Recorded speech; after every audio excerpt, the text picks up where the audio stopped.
একমাত্র শিলচর সংবাদের দর্শকদের জন্য এই মুহূর্তের বিগ ব্রেকিং নিউজ। গত 22 মার্চ তারিখে সকালবেলায় ভাগাবাজার এলাকায় ডাকাতি কাণ্ডের আরেক অভিযুক্তকে গ্রেফতার করল পুলিশ। মিজোরামের এক ব্যবসায়ীর কাছ থেকে নগদ 13 লক্ষ টাকা ছিনতাই করে নিয়ে গিয়েছিল 5 জনের ডাকাত দল। আবারও বলছি শিলচর সংবাদের দর্শকরা একবার মন দিয়ে শুনুন। গত 22 মার্চ তারিখে বাগাবাজার এলাকায় এক ডাকাতি কাণ্ড সংঘটিত হয়েছিল।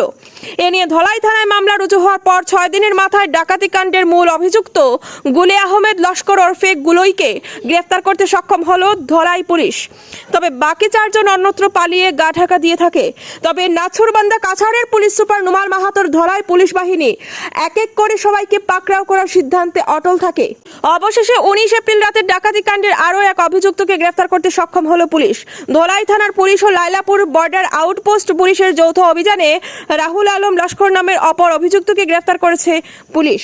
তবে এখনও বাকি 3 জন পলাতক। বাকি থাকা 3 অভিযুক্তকে পাকড়াও করতে জোরদার অভিযান চালিয়ে যাচ্ছে পুলিশ। খুব শীঘ্রই ডাকাতি কাণ্ডে জড়িত থাকা বাকি 3 জনকে গ্রেফতার করা হবে বলে আশাবাদী পুলিশ। বিস্তারিত দেখুন শিলচর সংবাদের পর্দায়। हमारे भाषा सुन रहे আমি তাই জানি না ভাই তার ভাষা শুন কে কে খালি নিউজ হচ্ছে লই কে কে তারা নাম সাম কোয়া করছেন আর এটা আমি জানি না কে তোরা কিতা কইছুন তোরা কিতা কইছিস নাম হচ্ছে কে কে আসলা তেরে কারুল কোনে কারুল হ্যাঁ বুলো এলা নাম হচ্ছে আর জানি নিউজ হচ্ছে আমি আসলাম না